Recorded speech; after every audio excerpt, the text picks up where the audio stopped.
الحمدللہ رب العالمین والصلاة والسلام علی سید المرسلین اما بعد فاعوذ باللہ من الشیطان الرجیم بسم اللہ الرحمن الرحیم قال اللہ تبارک و تعالی فی القرآن المجید والفرقان الحمید فلما جن علیہ اللیل رأى کوکبا قال هذا ربی فلما افل قال لا احب الآفلین فلما رأى القمر بازغا قال هذا ربی فلما افل قال لئن لم يهدني ربي لأكونن من القوم الظالمين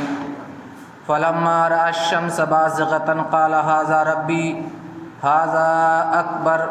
فلما أفلت قال يا قوم إني بريء مما تشركون آمنت بالله صدق الله العظيم وبلغنا رسول النبي الأمين الكريم ونحن على ذلك لمن الشاهدين والشاكرين والحمد لله رب العالمين۔ عقیدت و محبت میں جھوم کر درود شریف کا نذرانہ پیش کریں، پڑھی اللہم صلی علی سیدنا و شفیعنا و نبینا و مولانا محمد و بارک وسلم۔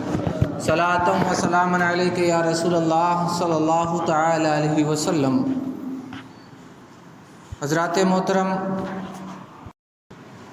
حضرت ابراہیم علیہ نبینا علیہ الصلاۃ والتسلیم،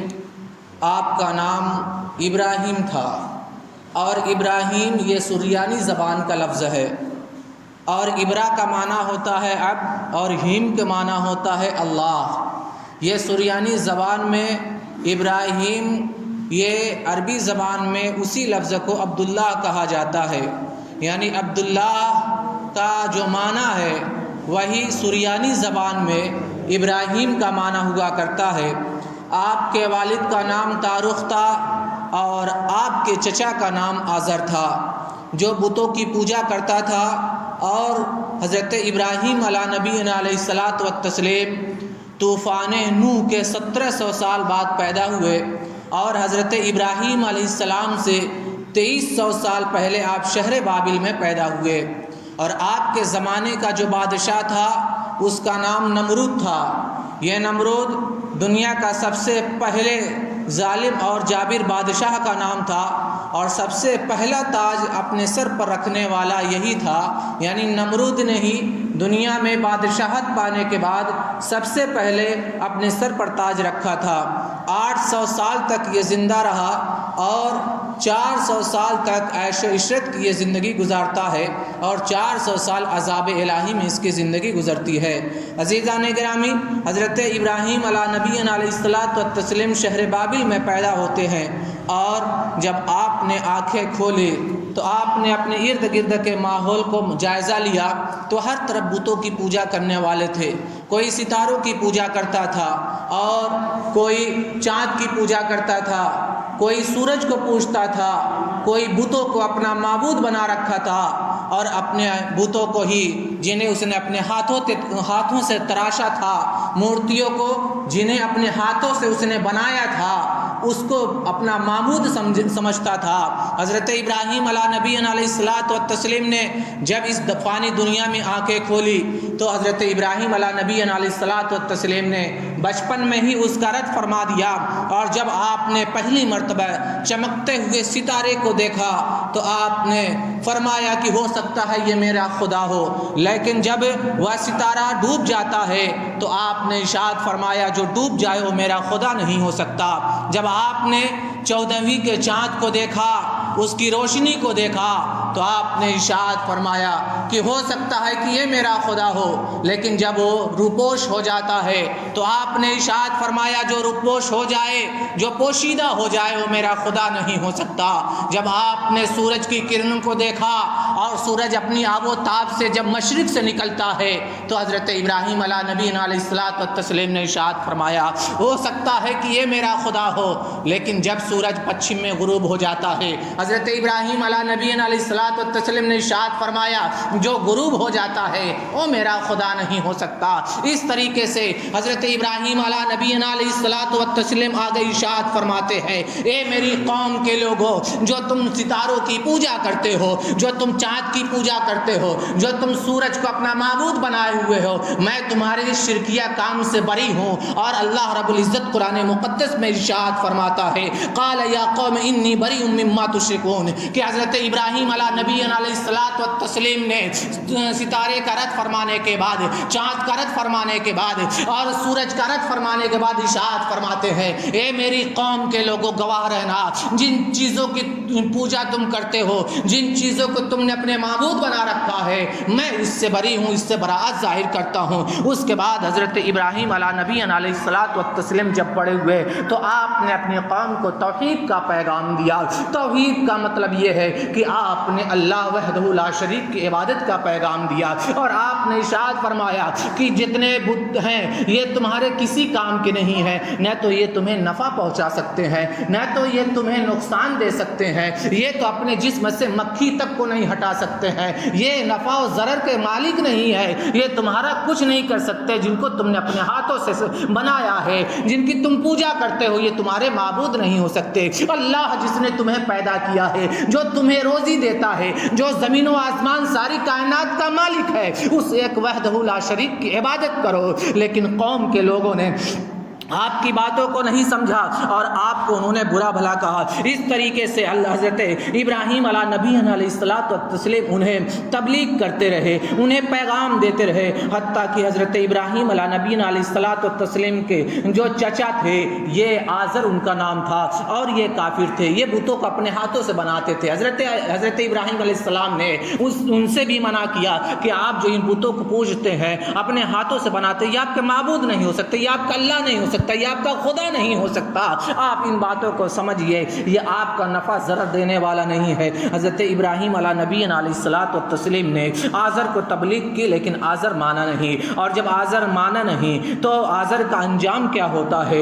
دیکھو آزر جب نہیں مانتا ہے تو نمرود نے جو آگ جلائی تھی حضرت ابراہیم علیہ نبی علیہ الصلوۃ والتسلیم کو آگ میں ڈالنے کے لیے، اسی آگ کی ایک چنگاری آزر کے قدموں پہ پڑتی ہے، اور وہی چنگاری اسے خاکستر کر دیتی ہے، یعنی اسے فنا فی النار کر دیتی ہے، اور اسی کے ذریعے وہ ہلاک کر دیا جاتا ہے۔ حضرت ابراہیم علیہ نبی علیہ الصلوۃ والتسلیم کے قوم کا یہ معمول تھا کہ سال بھر میں وہ ایک میلہ منایا کرتے تھے، وہ ایک میلہ لگایا کرتے تھے، اور اس میلے کے لیے وہ جنگل میں جایا کرتے تھے، اور اس کے عمدہ قسم کے وہ کھانا پکاتے تھے، عمدہ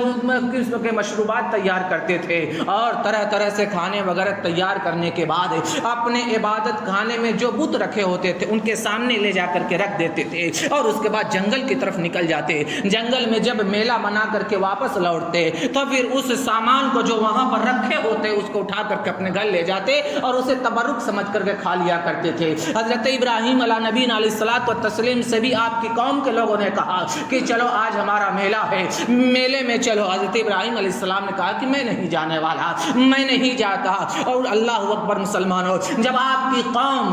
میلے میں چلی جاتی ہے، اور جب میلے میں جاتی ہے تو ادھر حضرت ابراہیم علیہ نبی علیہ الصلوۃ والتسلیم کو موقع مل گیا، آپ ان کے عبادت خانے میں تشریف لے جاتے ہیں، اور لے جانے کے بعد آپ کے ہاتھوں میں ہتھوڑا ہے، آپ کے ہاتھوں میں کلہاڑی ہے، آپ اس ہتھوڑے کو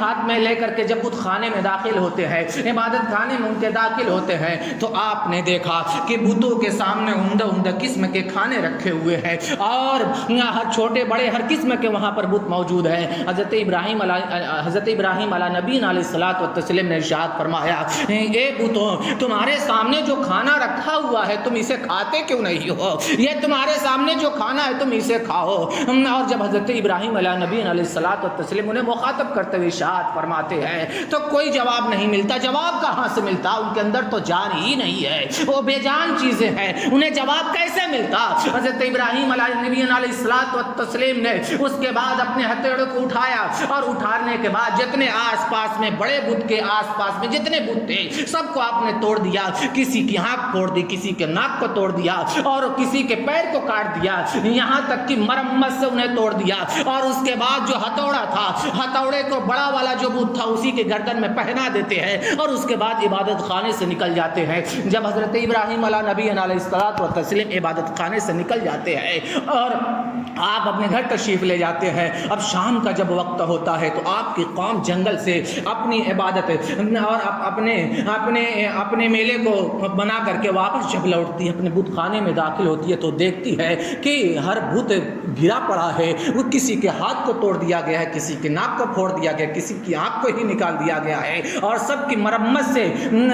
سے توڑ دیا گیا ہے۔ اور اس کے بعد دیکھ رہے ہیں کہ کلہاڑا بڑے والے کی گردن میں لٹکا ہوا ہے۔ جب لوگوں نے دیکھا تو ان کو غضبناک ہوتے ہیں، غصے میں ہوتے ہیں، اور اس کے بعد دریافت کرتے ہیں کہ آخر ہمارے معبودوں کے ساتھ کس نے یہ انجام کیا ہے، کس نے ایسا کام کیا ہے۔ اللہ اکبر مسلمانوں، کچھ لوگوں نے کہا کہ ہم نے ایک نوجوان کو سنا تھا ایسے کہتے ہوئے کہ وہ ہمارے بتوں کی مذمتیں کیا کرتا تھا، اس کی برائیاں کیا کرتا تھا، ہو نہ ہو اسی نوجوان کا یہ کام ہو، اور اس کا نام ابراہیم ہے۔ چنانچہ حضرت ابراہیم علیہ نبی علیہ الصلوۃ والتسلیم کو بلایا جاتا ہے۔ جب حضرت ابراہیم علیہ نبی علیہ الصلوۃ والتسلیم کو بلایا جاتا ہے تو آپ سے پوچھا جاتا ہے کہ آپ نے ان بتوں کے ساتھ، ہمارے ان معبودان کے ساتھ آپ نے کیا۔ حضرت ابراہیم علیہ السلام نے کہا کیسی آپ بات کرتے ہیں، میں کیسے ایسے کر سکتا ہوں، ایسا کیسے ہو سکتا ہے، بلکہ بڑے والے نے کیا ہے، سب معاملہ بڑے والے کا ہے۔ اور آپ نے ارشاد فرمایا کہ ثبوت میں اس کے گردن میں کلہاڑی رکھی ہوئی ہے، آپ خود سمجھ سکتے ہیں کہ یہ سارا کام بڑے والے نے کیا ہے،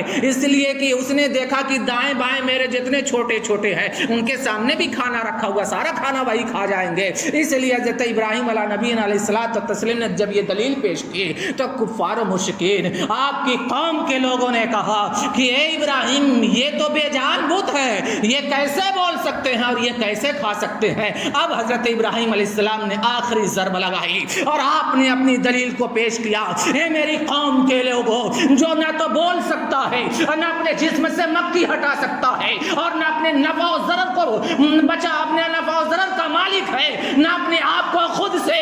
کو دوسرے سے بچا سکتا ہے، وہ تمہارا معبود کیسے ہو سکتا ہے؟ جب حضرت ابراہیم علیہ نبی علیہ الصلوۃ والتسلیم نے ارشاد فرمایا تو آپ کی قوم کے لوگ مبہوت رہ جاتے ہیں اور آپ سے سخت ناراض ہو جاتے ہیں، اور جب آپ سے سخت ناراض ہوتے ہیں تب ان لوگوں نے پلان بنایا کہ حضرت ابراہیم علیہ الصلوۃ والتسلیم کو اذیتوں اور پریشانیوں میں مبتلا کیا جائے۔ اللہ اکبر مسلمانوں، اس کے بعد آگ تیار کی جاتی ہے۔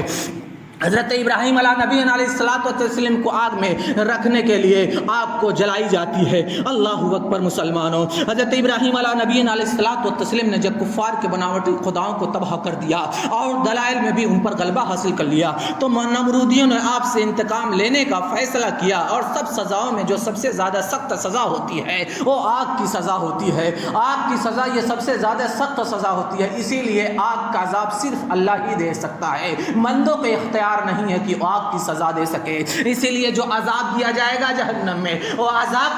کا عذاب دیا جائے گا، اسی لیے آگ کے عذاب کے ساتھ جہنم کے عذاب کو خاص کر دیا گیا ہے۔ عزیزان ملت اسلامیہ، اور اس کے بعد جب نمرود کے لوگوں نے آگ کو تیار کیا اور حضرت ابراہیم علیہ نبی علیہ الصلوۃ والتسلیم کو اس میں جلانے کے لیے آگ تیار کی گئی، اور آگ کو جلانے کے لیے جو آگ تیار کی گئی تھی اس کی جو چہار دیواری تھی، اس کی بلندی تھی 45 فٹ، اس کی جو چوڑائی تھی وہ 30 فٹ تھی، اور اس کی جو لمبائی تھی وہ 45 فٹ تھی۔ حضرت امام مجاہد کہتے ہیں کہ حضرت عبداللہ ابن عمر رضی اللہ تعالیٰ عنہ، یہ حضرت عبداللہ ابن عمر حضرت عمر فاروق رضی اللہ تعالیٰ عنہ کے صاحبزادے ہیں، مدینہ کے، یہ فقہ میں شمار ہوتے ہیں اور یہ صحابی بھی ہیں، جلیل القدر فقیہ ان کو شمار کیا جاتا، متعدد احادیث اور مرویات آپ سے مروی ہے، اور آپ کا مقام ایک بلند مقام ہے، آپ کا عظیم الشان مقام ہے۔ حضرت امام مجاہد حضرت عبداللہ ابن عمر کی یہ شاگرد ہیں، آپ ارشاد فرماتے ہیں کہ حضرت عبداللہ ابن عمر رضی اللہ تعالی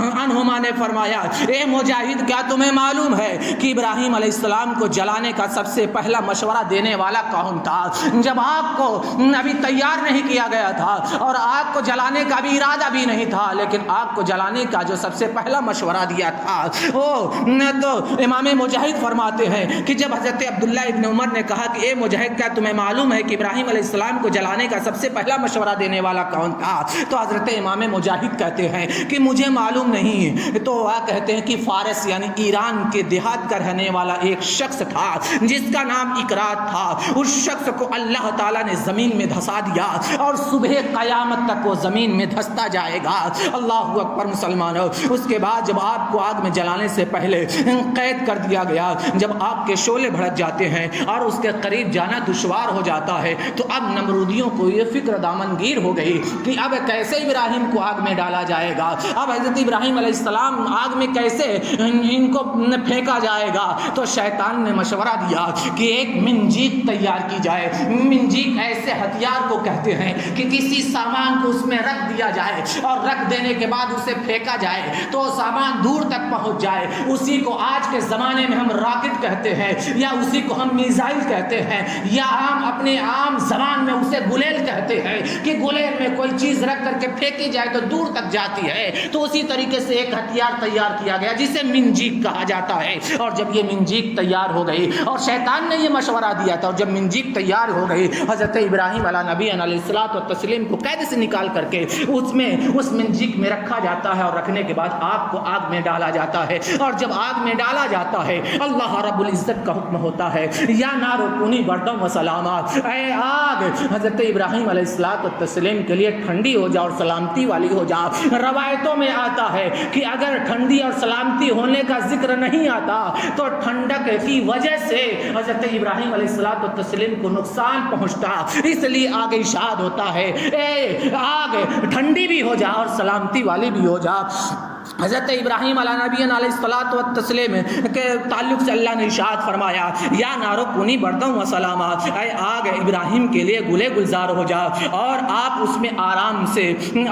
سے رہتے ہیں. مفسرین نے فرمایا ہے کہ حضرت ابراہیم علیہ نبی علیہ الصلوۃ والتسلیم 40 دن تک اس آگ میں رہتے ہیں. اور نیز یہ بھی مفسرین نے بیان فرمایا ہے کہ 10 محرم الحرام کو نار نمرود سے حضرت ابراہیم علیہ نبی علیہ الصلوۃ والتسلیم باہر تشریف لاتے ہیں.